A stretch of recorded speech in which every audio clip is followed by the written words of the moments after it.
Who's going to make this Jets roster? We'll find out now.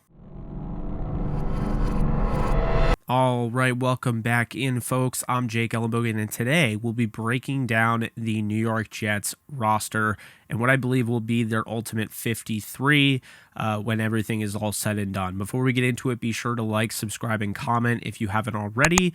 But let's dive in. We're going to start with the quarterbacks here. We're starting off with Joe Flacco, who is shown above. The reason being he's going to be the starter until Zach Wilson comes back. And so I'm very excited to see what he can do. I'm excited the fact that Zach Wilson will be able to come back because that injury did not look good initially. So, looking at this roster right off the rip, I have them keeping 3 out of the 4 quarterbacks. I have them cutting Chris Streveler. Unfortunately for him, he's just the odd man out, really, when it comes down to it. You're not going to put Zach Wilson on the IR or PUP list because then you run the risk of, he's ready to go and now he has to wait X amount of days. I believe it's 4 weeks, actually. So they're not going to do something like that. However, I do see them keeping Wilson. I see them keeping, of course, Flacco to be the starter. And I see them keeping Mike White since this whole thing has happened. I think they'll keep Mike White and then they'll make the decision once Wilson is back as the starter, whether or not to keep White. Wouldn't be surprised they hold on to him, but I have them doing that going into the 53-man roster. Moving on to the running backs, I have them going with 4 here, but not the 4 you might be thinking. Reason being, this one's tough for me, and I do like LaMichael Pirine, and I do like Ty Johnson, but I had to give the nod to Zonovan Knight as the final 4th guy. I think he's offered a lot. You saw it in preseason. He's had a really good camp. He's a UDFA that is going to get picked up as soon as waivers come around. So in order for them to keep him on the practice squad, they're going to have to keep him on the 53, wait until the recency bias calms down a little bit, and wait until you're into the regular season, and then maybe you'll have a chance to add him to the practice squad if you need to get a roster spot. But with that said, I do have Zonovan Knight making the roster. Obviously, BREECE Hall is the starter. Michael Carter is the number 2 guy. And then I have TEVIN Coleman. The reason I'm mainly keeping 4 is because it's a combination of what Zonovan Knight has done, but on top of it, the fact that you really can't trust TEVIN Coleman and his durability. He's always hurt. So I think it's very important for the Jets to keep 4 running backs here so they don't run into any sort of avenues where, then they're struggling to find a running back, for game day. So they keep 4 here, and the roster is at 7 so far.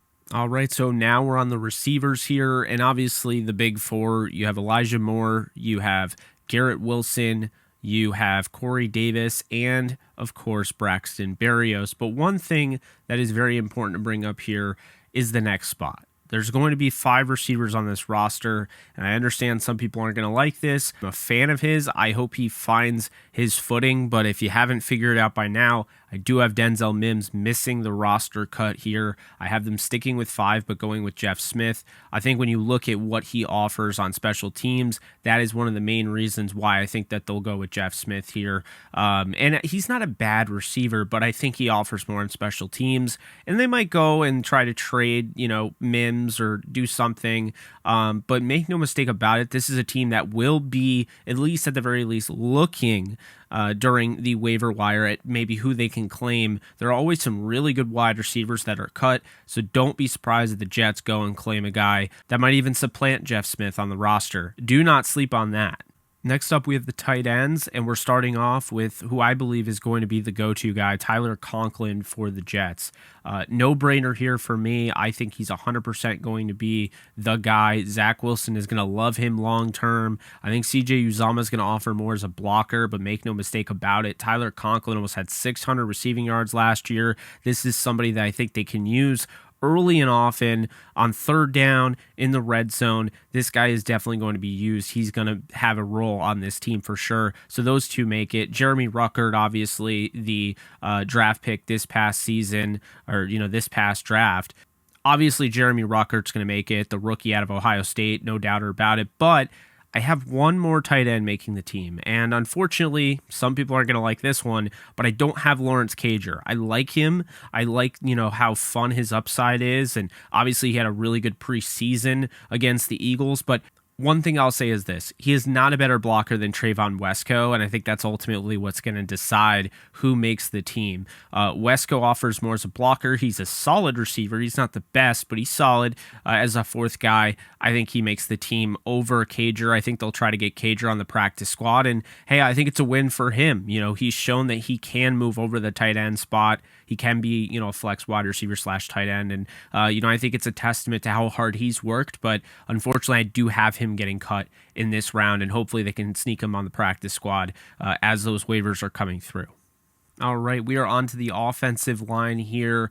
And while the Jets were dealt a bad deck here when it comes to Mekhi Becton being out for the year, they were able to salvage their offseason by going out and signing veteran offensive tackle, who's now going to be their left tackle, as the man above me, George Fant, is moving over to right tackle, Dwayne Brown. Those two played together in Seattle, so there's definitely some familiarity there. Not that they'll be playing right next to each other, but hey, it's something cool, obviously, when you're trying to develop an offensive line.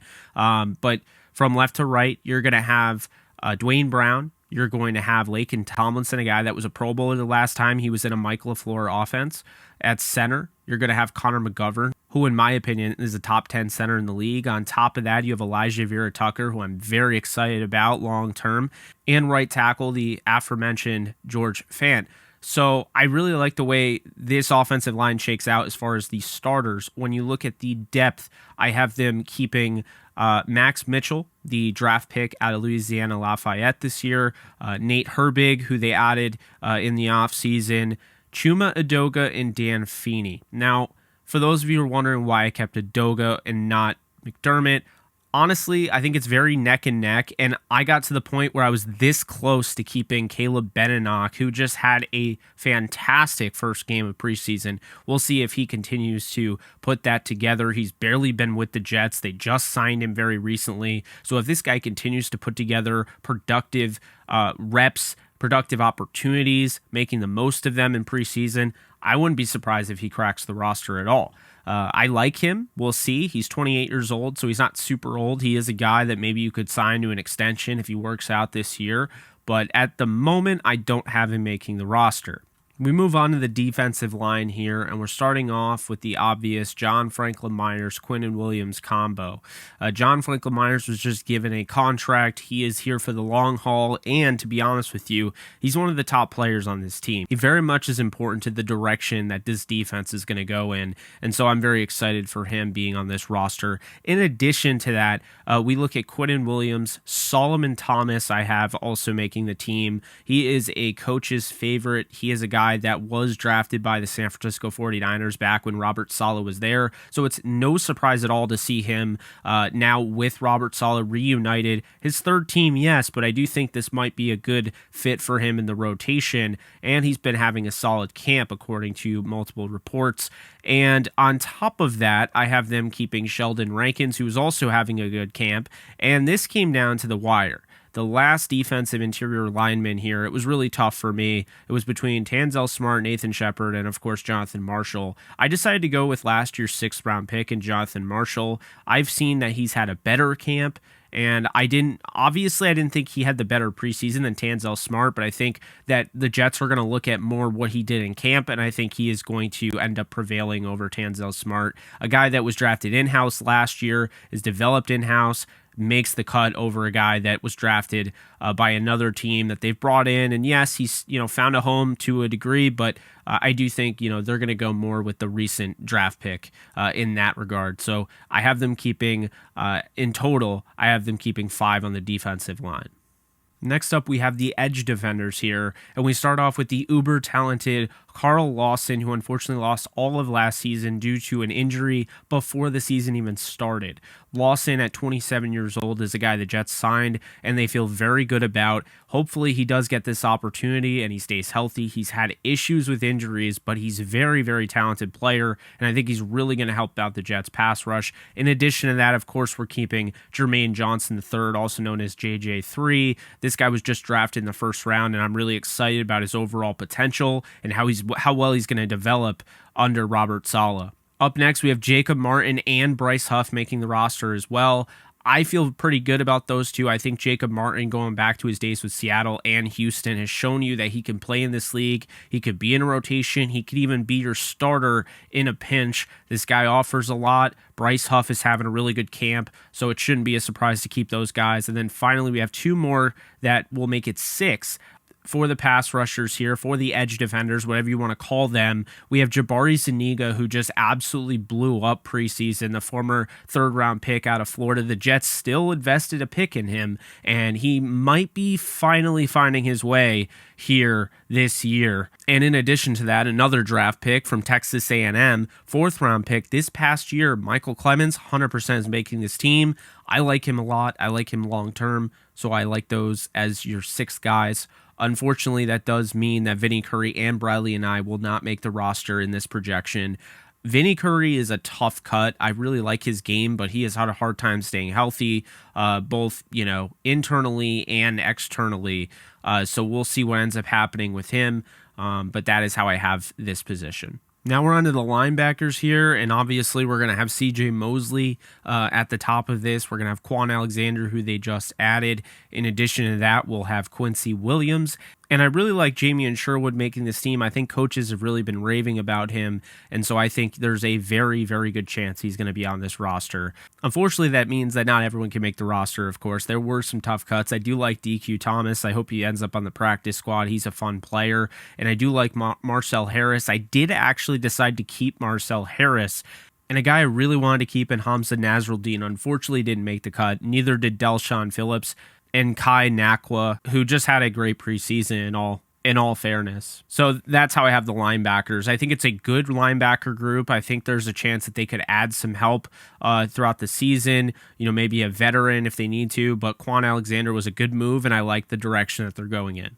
With the cornerbacks, we move on to Sauce Gardner. We have DJ Reed, Brandon Eccles, Michael Carter II, and of course, Bryce Hall. Now, I don't know if anybody is going to get traded. I do know it won't be the guy above me who was just picked 4th overall and is expected to be one of the top flight corners in all of football when he finally develops. However, I wouldn't rule out a trade of Eccles or Hall. It is getting tough. It was tough for me to make this roster. Really tough to cut Javelin Guidry, a guy that I think can really contribute as a backup nickel. It was tough for me to cut even Justin Hardy when you look at what he can do as well. So they have some good depth. They're going to have to cut some good players. Hopefully they can snag some on the practice squad.